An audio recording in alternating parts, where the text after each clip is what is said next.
Magandang umaga po sa inyong lahat na mga kapatid kong minamahal kay Kristo na nakikinig dito sa ating Gia Global Online Prayer.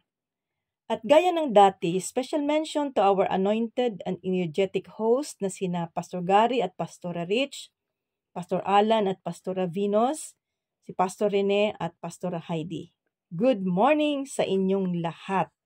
Hallelujah! Sa umagang ito, ang nais kong i-share sa inyo ay pinamagatan kong The Beauty in Waiting. So bago tayo magpatuloy ay manalangin muna tayo sandali. Heavenly Father, we thank you for your goodness upon our lives. Thank you for this wonderful morning that you have given us. Lord, we pray that you allow our hearts to be teachable, O Lord God. Clear our ears, spiritual ears, for us to hear you speaking to each one of us. And enable us, Lord, to really hear between the lines and apply it in our daily life. Tulungan mo po kami, Panginoong, matuto kami na maghintay. Turuan mo po kami, Panginoong, makita ang iyong mga kamay sa likod ng aming sitwasyon sa bawat pinagdadaanan namin at ma-appreciate namin ang beauty ng paghihintay. Lord, let your glory be seen in our midst. Let your powerful Holy Spirit will be the one to teach us. And let your anointing flow even as you study your words. We thank you and we bless you and we just commit to you the rest of the time. In Jesus' mighty name, amen. So, we will talk about waiting. Ewan ko lang kung napansin ninyo, that waiting is really part of our life. Kasi, sa lahat ng ating pinagdadaanan sa araw-araw na buhay, may mga marami talagang panahon na tayo ay naghihintay.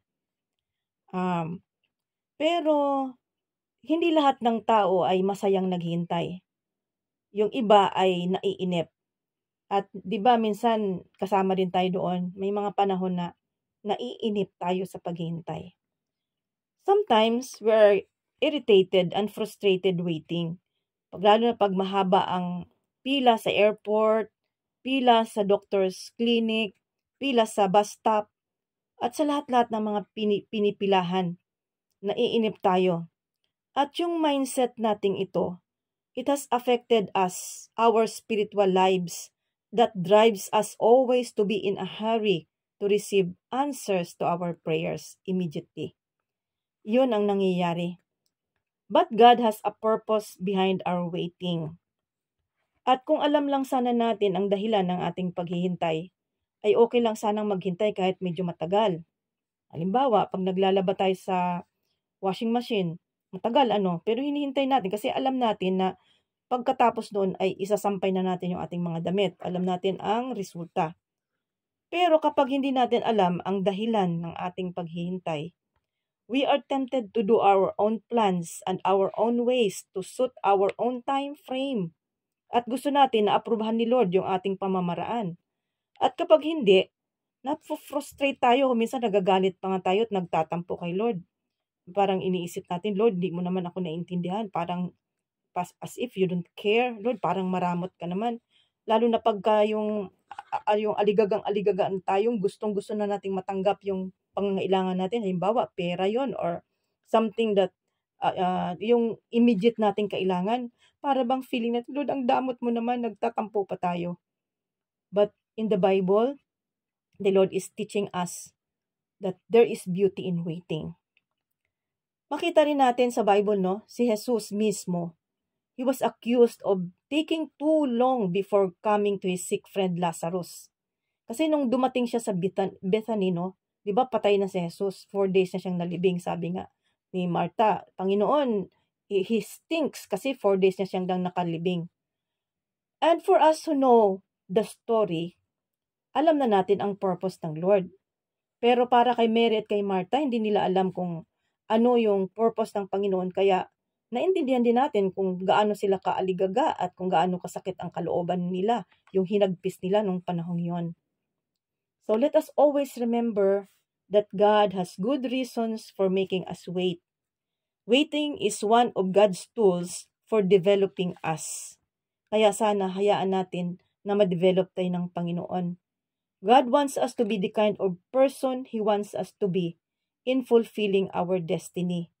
We can read in the Bible also how God taught many of our patriarchs, si Noah, si Abraham, si Moses, si Joseph, David, and even Jesus Himself. Maraming waiting na ginawa.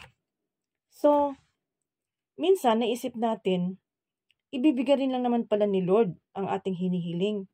Ba't kailangan pang maghintay? Bakit hindi na lang niya ibigay kaagad, para tapos na? Hindi na tayo naaagitata, hindi na tayo nasasaktan, hindi tayo naiiyak sa kahihintay, parang tagal-tagal naman, naiinip. Ba't hindi na lang ibigay? God has His reasons why He made us wait.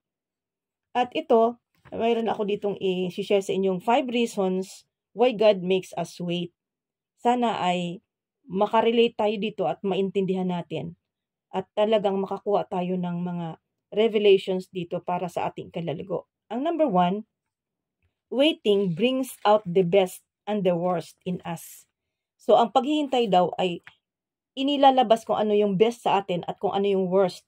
Kaya, sana ay ma-develop yung best at yung worst ay maalis. Yan ang ating desire. Yung may maling motibo o layunin ay hindi makapaghihintay ng matagal. Bakit? Because they are not interested in the commitment it takes to see something through, but only interested in short-term gains or success. And sad to say, some of us have good intentions, but of what we want to accomplish is an attempt to make a name for ourselves or for our own egos. So may kaakibat na pride, kaya kailangang maalis yun. Sabi sa Proverbs 16 verse 2, all a person's ways seem pure to him, but motives are weighed by the Lord. Sa Tagalog, ang akala ng tao ay tama ang kanyang kilos, ngunit sa tunay niyang layunin, si Yahweh ang nakakatalos. So, naalala ko yung illustration dito, yung meron akong kaibigan dito na may pinapagawa siyang bahay. Hinihintay niya ang tagal-tagal bago matapos yung bahay niya. At naiinis siya kasi nagkaroon ng mga problema yung mga karpintero, nagkaroon ng problema sa transport ng mga materials, biglang nagtaasan, may kinulang yung pinadala ng pera. So, inip na inip siya at inis na inis siya. Kung basta nagmamaktol siya. Tapos sa kakwentuhan namin, ang sabi pa naman niya sa akin, alam mo naman, Tita Ping, sabi niya, kaya ako gustong natapos na kagad yung bahay na yan. Kasi gusto ko naman makita ng mga tao na hindi naman nasayang yung pag-abroad ko.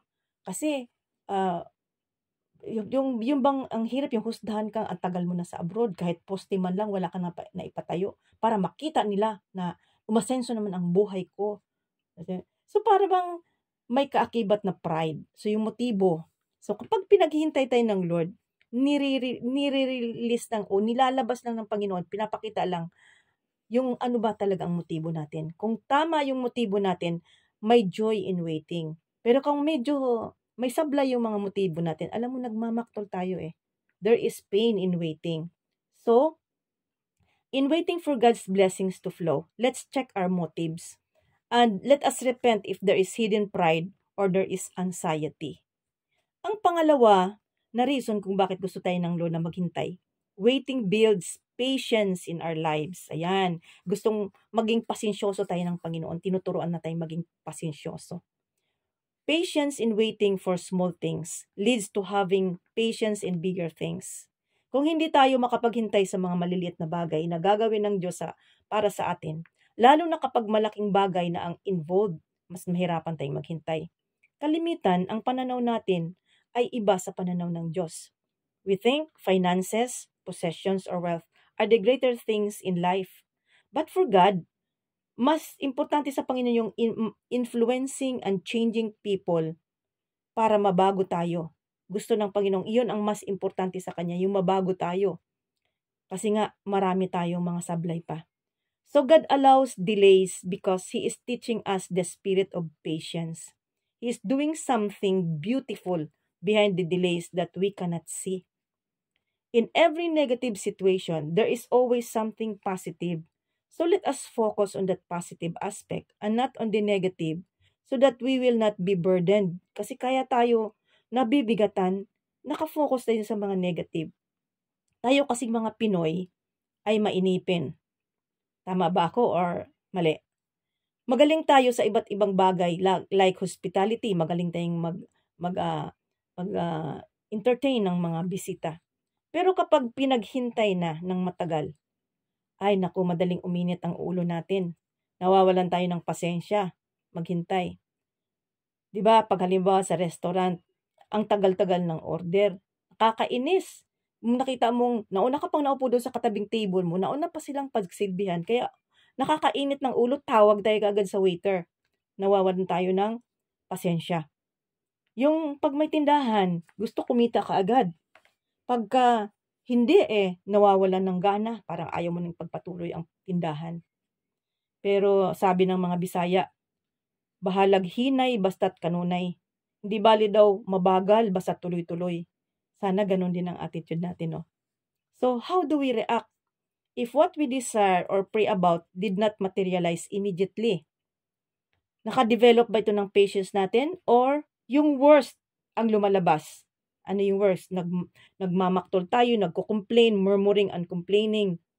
No. So, yun, makita natin na talaga na-develop nga ba talaga ang patience ko o nagmamaktol ako, naiinip ako ng husto.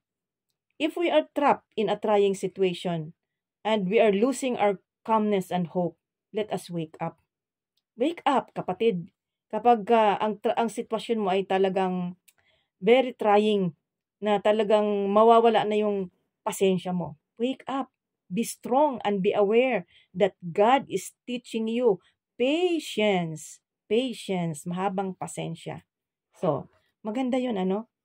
Gusto natin ang patience, pero ayaw natin mag-wait. Pero, sa totoo lang, hindi madidevelop ang patience kung walang waiting. Pangatlo, waiting transforms our character. Nababago yung ating mga pag-uugali. Waiting has its way of rubbing off the rough edges in our lives, since we always want God to work in our own time frame. Kasi gusto natin yung ating sariling panahon. Ayaw natin yung panahon ng Panginoon. Halimbawa, si Moses, no? Ang magandang halimbawa nito. Nung younger years ni Moses, he wanted to help his people, yung mga Israelites. Kaya binisita nga niya ito at maganda ang intention niya, gusto niya tulungan. Pero in his own way, kaya napatay niya yung Egyptian. At dahil nakapatay siya at nalaman ng Pharaoh, tumakas siya at nagpunta siya sa Midian.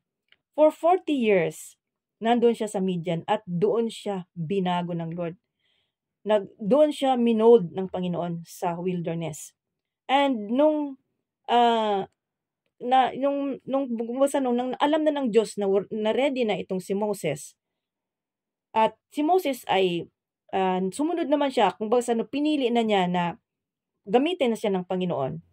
When Moses opted to do it God's way, not his own way na, in God's time, not his own time, diba, he became a great and well-known leader.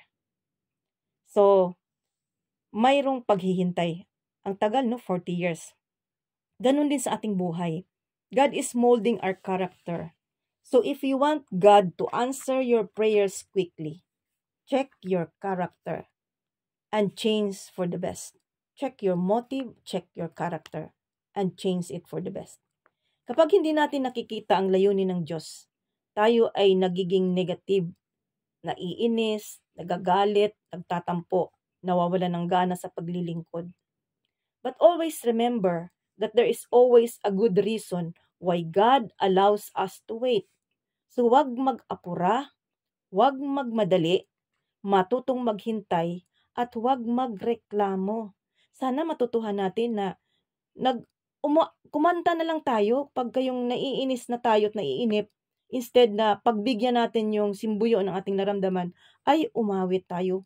Kumanta tayo ng mga awiting pampasaya, awiting pagpupuri sa Diyos para mawala yung ating inip, mawala yung ating inis, mawala yung ating pagtatampo. Minsan kasi, sa physical eyes and understanding natin, habang naghihintay tayo, parang walang nangyayaring development. But even behind the scene, God is at work. Hindi lang natin nakikita, pero may ginagawa ang Diyos. Let's trust God. Dahil ang Diyos naman hindi bingi. Ang Diyos naman hindi Hindi naman siya sadista na pinapahirapan tayo. Alam naman niya kung anong kailangan natin at hindi naman niya ipagkakait yan. Pero may tinuturo lang siya sa atin. At nawa ay matutuhan natin kasi kung hanggat hindi natin natutuhan yung tinuturo ng Diyos.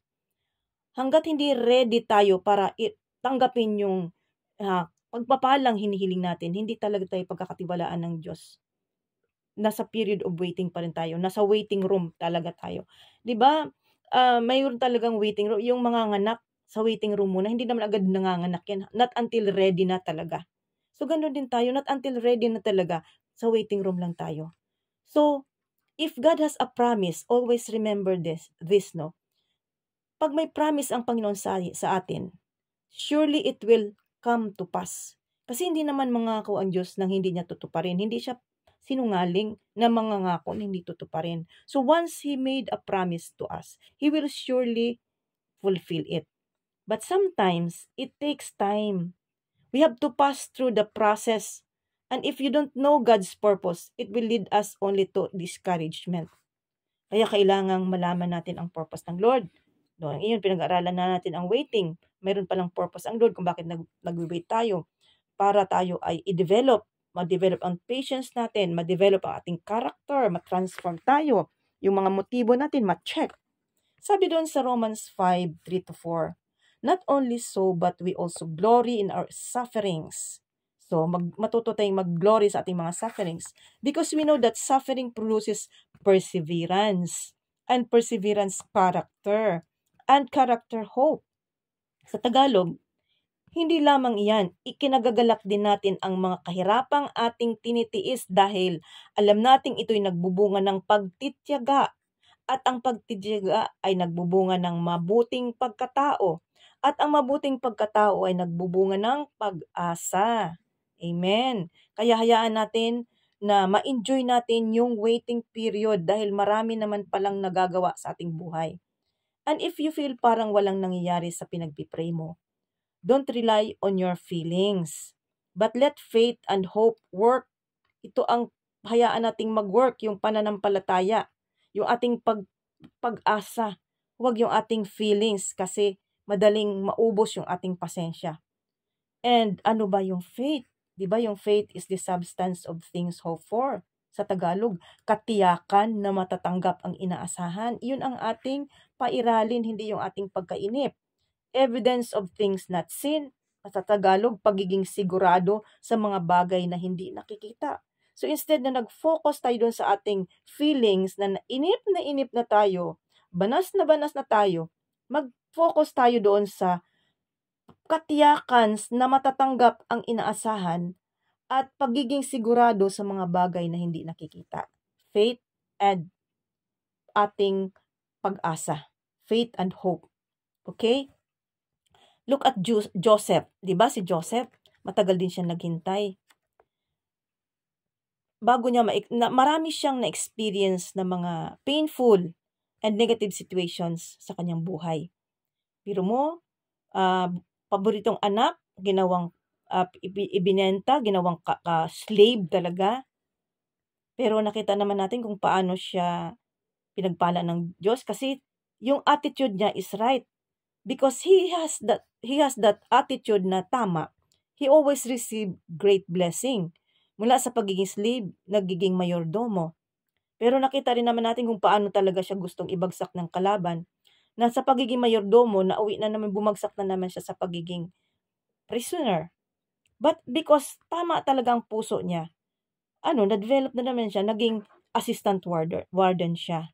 So, he received so much blessings until na nakarating na siya sa palasyo at naging gobernador ng Egypt.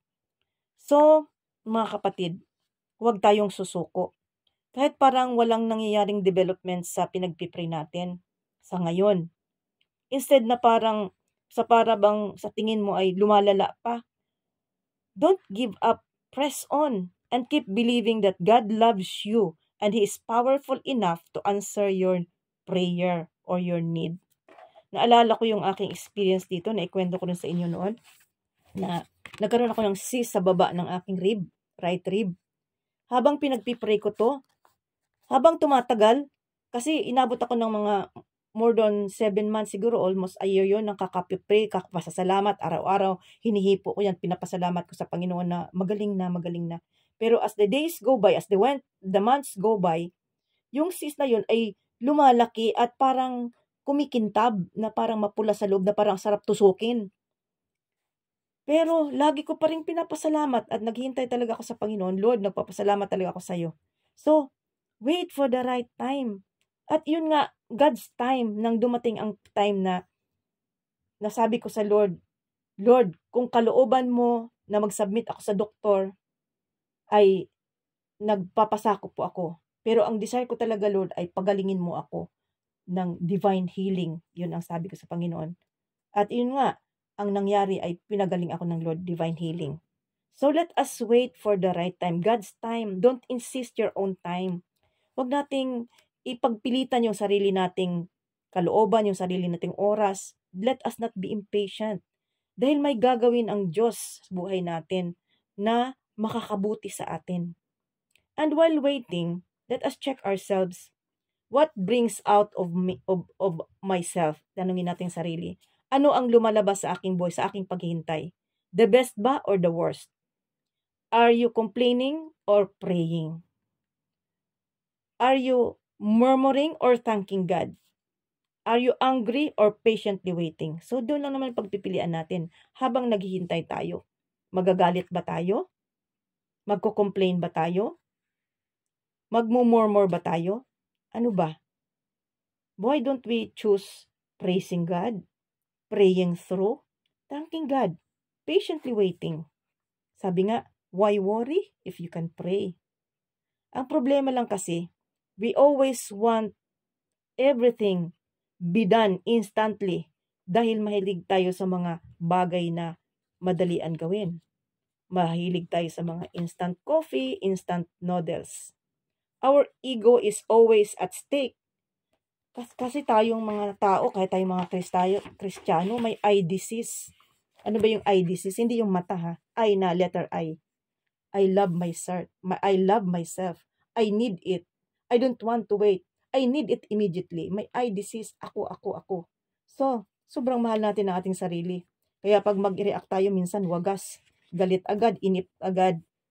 So, let us learn to wait.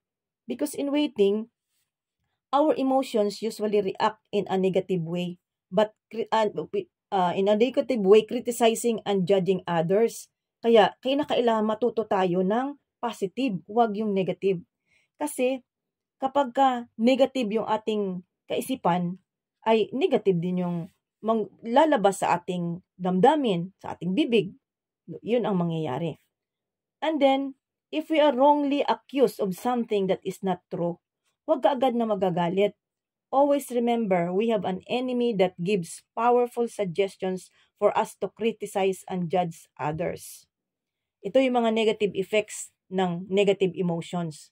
Nagiging uncooperative. Pagka hindi na nagko-cooperate yan, ay something is wrong. Constantly worrying over little things. Laging maliit na bagay ay nag-worry ka agad. Inability to live in a present moment. Yun bang hindi mapakali. Parang aligaga, laging aligaga ay mga negative emotions yun. Yun ang effect ng negative emotions, no? Yung parang makahiya, masagi mo lang, tumutupi na. Yung mga taong laging galit, laging may attitude problem. So, gusto ba nating mayroon tayong ganon? Di ba ayaw natin? Gusto natin makita si Lord, makita ang glory ni Lord. Kaya, huwag nating entertain yung mga negative emotions. Let us overcome it with positive. Our great problem is also our perspective, yung pananaw natin or yung point of view. Kasi, yung, i-compare natin na yung worldly point of view tsaka Christian point of view. Halimbawa, yung unfaithful husband. Sa worldly point of view, sabihin naman ay naku, gumanti ka. Hiwalayan mo na kaya o gumanti ka. Pero ang Christian point of view, pag unfaithful yung husband, naku kapatid, ipag-pray mo yan. Bigyan mo siya ng chance na mag-reform. So yung ating perspective, ano ba yung ating perspective? Napakaganda kasi pagka ang ating pananaw lagi ay ayon sa standard ng pananaw ng Panginoon. So when we produce a good character out of waiting, we now possess a godly character and God becomes proud of us. Kaya hayaan natin na ma-produce yung good character in our waiting. Pang-apat, waiting builds anticipation. So, anticipation, yung pang excited ka na meron kang hinihintay, meron kang ini-expect yan. Yung mga bata lang, why do children get excited around Christmas? Pag malapit na yung malapit na yung birthday niya, sasabihin nila, ilang tulog na lang, birthday ko na, ilang tulog na lang, Pasko na. Ganun ang mga bata, no? Sana tayo ganun din. So, waiting builds anticipation. Pagka naghihintay ba tayong masagot yung ating prayer, yung need natin, mayroon bang sense of anticipation sa puso natin? Naranasan ko yan, na nagkaroon ako ng sense of anticipation. Nung naikwento ko na nga rin sa inyo dito sa Italia, nung nagkaroon ako ng amo, una muna substitute work lang yon. That was August to September 2013. Pero hindi bumalik yung Pilipina na nagtatrabaho doon. So, nung October 2013, hinire na ako ng amo ko permanently. And after 5 months, nung March 10, kasi mayroon akong journal, March 10, 2014, nag-promise na yung amo ko sa akin, sabi niya, Phil na, wala akong kamag-anak, sabi niya, malapit, wala siyang kapatid, patay na yung mga magulang niya. Pag namatay ako, iiwan ko sa iyo yung aking aking pag-aari, aking bahay, sabi gano'n. So, parang natuwa lang din ako doon at na-excite lang, sabi ko, wow talaga ha, sa loob-loob ko. At least, sabi ko, pag nag-for good na ako sa Philippines, at least mayroon akong nilulook forward na blessing, yon. So, that time, 82 years old pa lang ang amo ko, noong 2014. At ang mga Italiano, mahahaba ang buhay nila. 90 or more than 90, almost 100 pa nga yung iba. Matagal sila mamatay. Yung expected existence nila ay mahaba, no? So, sabi ko, ilang taon kaya ako maghihintay? Pero, hindi naman ako nag-pray na kunin siya kaagad ng Panginoon, no? Yung in fact nga, I was torn between two loves sa paghihintay ko. Kasi parang, ayokong mawala muna yung amo. Kasi napakabait ng amo ko yun eh. Nung 2013 kasi namatay ang tatay ko. At parang siya yung naging kapalit ng tatay ko. Kasi yung pagmamahal na talaga sa akin, parang anak na, in fact, yung kanyang expression ng pagmamahal ay mas nahigitan pa niya yung aking sariling ama kasi may kakayahan siya. Yung ibibili niya ako ng mga signature na bag, signature na sapatos, signature na damit na hindi kaya ng tatay ko yun. Siyempre, mahirap lang kami. So, talagang na-enjoy ko yun. Kaya ayoko pa siyang mawala. But at the same time, sabi ko, Lord, bahala ka na lang. Basta't ako, maghihintay ako. Basta't mayroon akong joy na na-expect ko na darating ang panahon na may matatanggap din akong blessing bago ako mag-for good. So, yon ang nakabuild ng anticipation ko, yung waiting na yun. I really enjoy those times of waiting dahil na-enjoy ko rin yung aking amo na yon bilang aking magulang. So, what about you, brothers and sisters? Ano ba yung hinihingi mo sa Panginoon? Ano ba yung prayer item mo? Sa paghihintay mo ba, meron ka bang ina-anticipate na, ay, matatanggap ko talaga itong aking ine-expect, yung aking pinagpipray, matatanggap ko din ito. Amen? So, let us anticipate the blessings that we're going to receive in our waiting. And lastly, pang-5, waiting builds intimacy and dependency upon God. So, nabibuild up yung ating pagiging intimate sa Lord at nagdi-depend talaga tayo sa Panginoon. Hindi yung nagdi-depend tayo sa sarili nating lakas o sa ibang tao ang magsosolve ng ating problema o whatever. So, waiting during the difficult times is the best time to cultivate our relationship with God. Hallelujah. Kapag wala tayong magagawa para masolve ang problema o mapunuan ang pangangailangan, ano ang ating ginagawa? Naghihintay ba tayo sa Diyos o nagmamaktol? So, napakahalaga na maghintay tayo sa Diyos at manalig.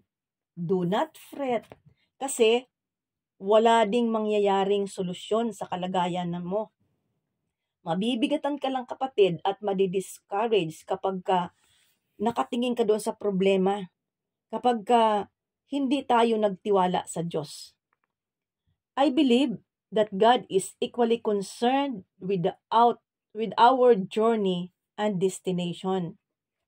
Concerned si Lord sa ating journey of waiting and destination, answered prayer. We may not always understand why we have to wait. But the good news is, God never asks us to wait without Him going with us. Lagi tayong sinasamahan ng Diyos sa ating paghihintay. Hindi naman tayo nag-iisa. Kaya dapat nagkakaroon tayo ng joy in waiting. Hallelujah. So mga kapatid, gusto kong ating pagbulay-bulayan at ating tatandaan ang magagandang rason kung bakit nais ng Diyos na tayo ay maghintay. So, una ating i-summarize, i-check natin yung ating motibo kasi ang paghihintay nilalabas kung anong motibo natin. Pangalawa, para ma-develop yung ating patience. Gusto kong ating pasensya ay maiksi pa lang, pahahabain ng Lord yan. So, kailangan may joy in waiting para yung patience ay atin kaagad na matanggap. Transform our character, mabago yung ating mga pag-uugali. Talagang magkaroon tayo ng Christ-like character. So, in waiting, napoproduce yan. Pang-apat, it builds our anticipation. So, maging excited tayo na, ay, sasagutin na Lord ang prayer ko. Diba ang faith, sabi, expression of our faith is, wala pa, nagpapasalamat na tayo. Sabi doon sa Mark 11:24, whatsoever you pray, believe that you receive it, and surely you will have it. So wala pa nga, pinanimpalatayaan mong naandyan na nga, at magiging iyo nga. So yung anticipation, let us anticipate the blessing that we are going to receive from the Lord. And itong number 5, let it be our waiting period. Hayaan natin na ma-build yung ating intimacy with God. Yung ating pagiging malapit sa Panginoon at nagde-depend tayo sa Kanya. Yung hindi yung, kasi lalo na pa yung mga hinihingi natin o mga problemang hindi natin kayang isolve, napakahirap. Hindi basta-basta maaabot. Hindi natin alam kung saan tayo kukuha ng solusyon, kung ano ang gagawin natin para masolve ang problem o para ma-receive natin ang kasagutan sa ating need. So that's the time na dapat magtiwala talaga tayo sa Panginoon. Yung ating pananampalataya sa promise ng Lord at yung ating pagtitiwala sa timing ng Panginoon. So kinakailangan na palakasin natin yung ating relasyon sa Panginoon, yung maging intimate tayo sa Panginoon. Yun bang parang bang, 'di ba, pagka malapit na malapit ka sa tao, madali mo siyang hingan. So hayaan natin na ganun din tayo yung napakalapit natin sa Diyos. Kasi minsan ang layo natin sa Diyos Minsan yung ating mga prayers hanggang bubong lang Kaya hindi naririnig ng Panginoon.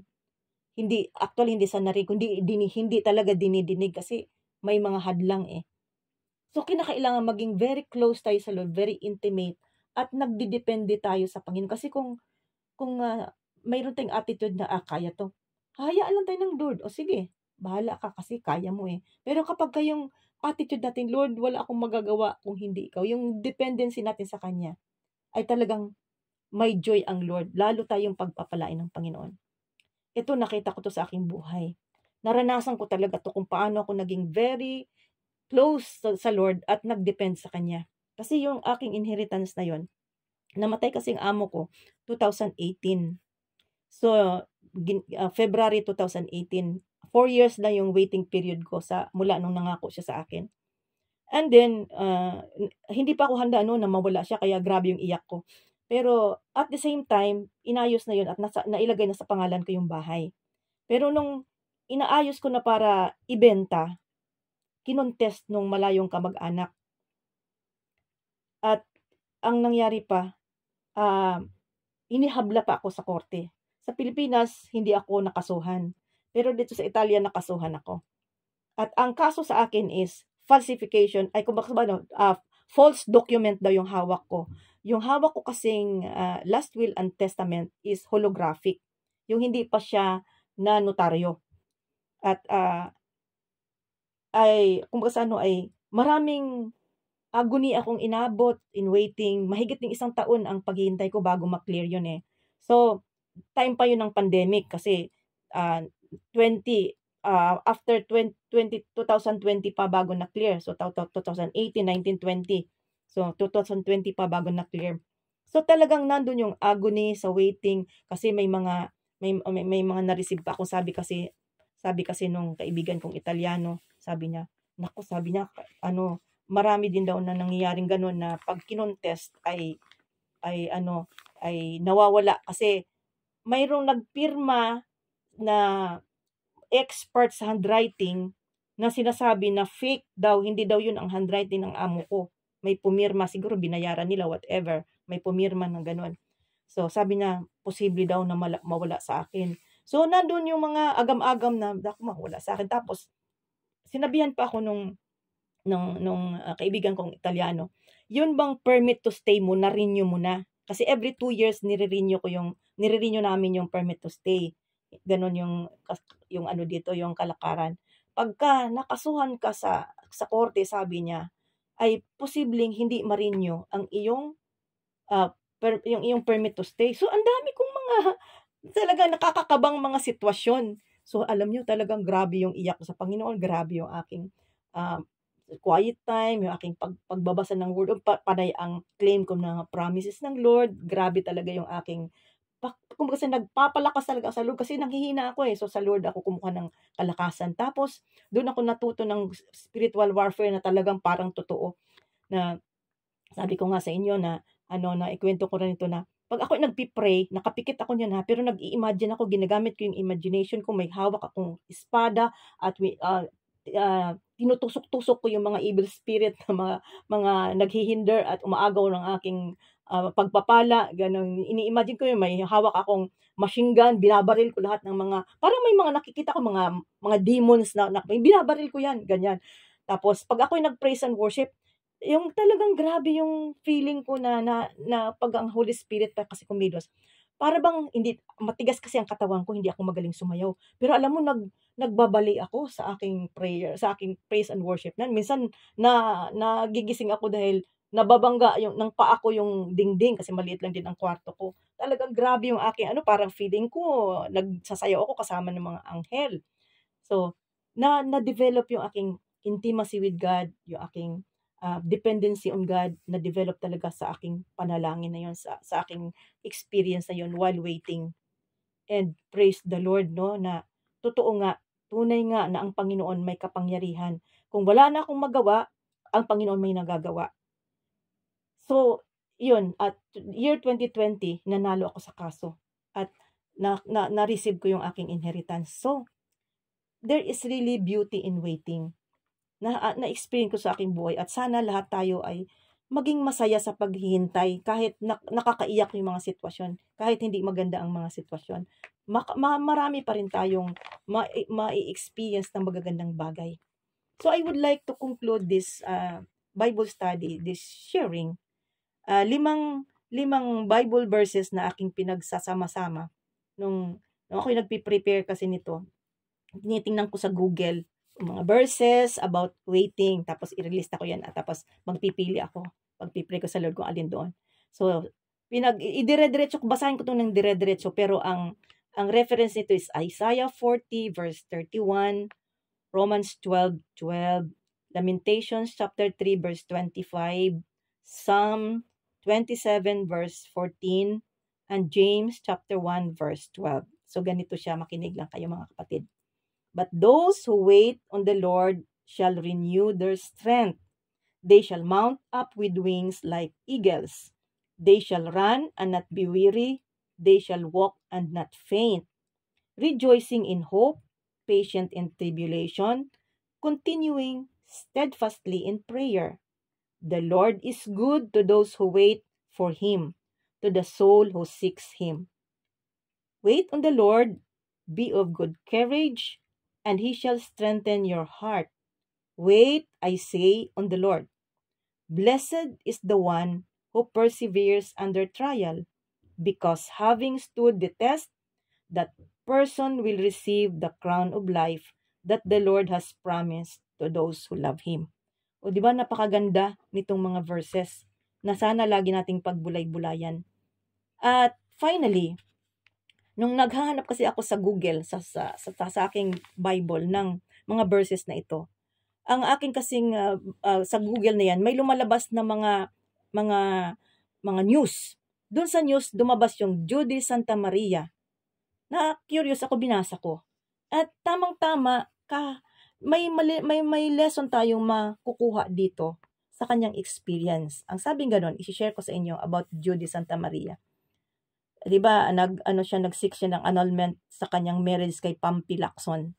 Sabi niya doon, finally, after 13 years of waiting, biro mo, 13 years of waiting, my petition for nullity of marriage has been granted by the Supreme Court. It was indeed a test of faith and trust.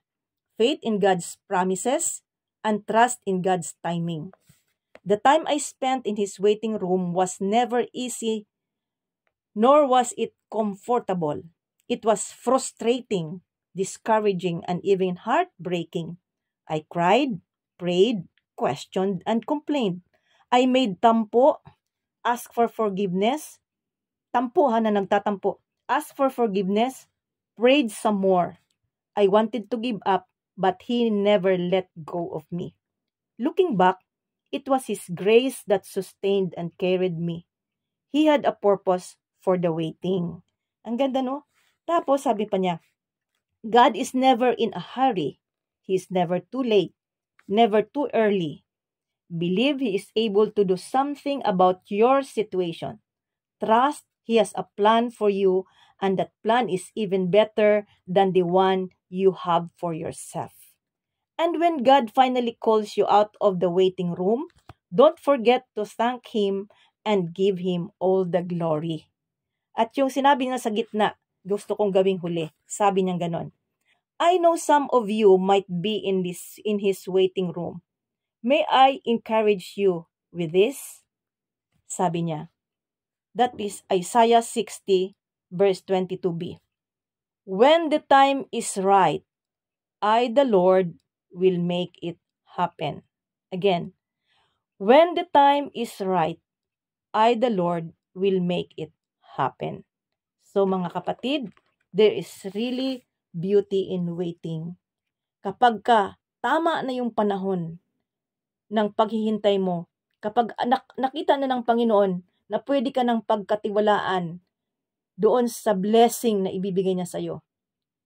Pag nakita na ng Panginoon na ready ka na, kasi pag hindi pa tayo ready at hindi tayo mapagkakatiwalaan, masasayang lang yung blessing. Ma-spoil lang yon. Kaya, may waiting period. May waiting period para handa na tayo. Mapagkakatiwalaan tayo ng Panginoon at hindi na ma-spoil ang blessing. So, always remember, Isaiah 60 verse 22. When the time is right, the time of the Lord, not my time, not your time, it's God's time. And the Lord will make it happen. Amen? Praise the Lord. Tayo manalangin. Amang banal, salamat po sa iyong mga salita. Nawa, Panginoon, ang mga salitang ito ay tumimo sa puso't isip namin. At ito'y magsilbing inspiration sa aming paghihintay. Na sa aming paghihintay, hindi kami magrereklamo, hindi kami maiinip, hindi po kami magmamaktol. Turuan po kami, Panginoon, na sa aming paghintay, there will be joy in waiting. Magkaroon na rin kasiyahan sa aming puso. Dahil alam namin, Panginoon, na pag ikaw ang nangako, siguradong tinutupad mo ang iyong mga pangako. You are the great God who loves us, and there is nothing impossible with you. Lahat ng bagay ay kaya mo. You are a powerful God and a loving God. Kaya iyon po ang aming pinagtutuunan ng pansin, Panginoon, na ang aming Diyos na pinanampalatayaan, na pinananalanginan ay Diyos na makapangyarihan at Diyos na nagmamahal, na hindi mo po ipagkakait sa amin ang mga bagay na nakakabuti para sa amin, kaming mga lumalakad ayon sa iyong kalooban. Marami pong salamat, Ama, at patuloy ka pong kumilos sa aming kalagitnaan, maging sa aming mga pananalangin kasama ng aming host. Nawa po, Panginoon, ay lalo ka naming maranasan sa aming buhay, at salamat sa mga answered prayer. We thank you and we bless you. In Jesus' name we pray. Amen. And God bless everyone.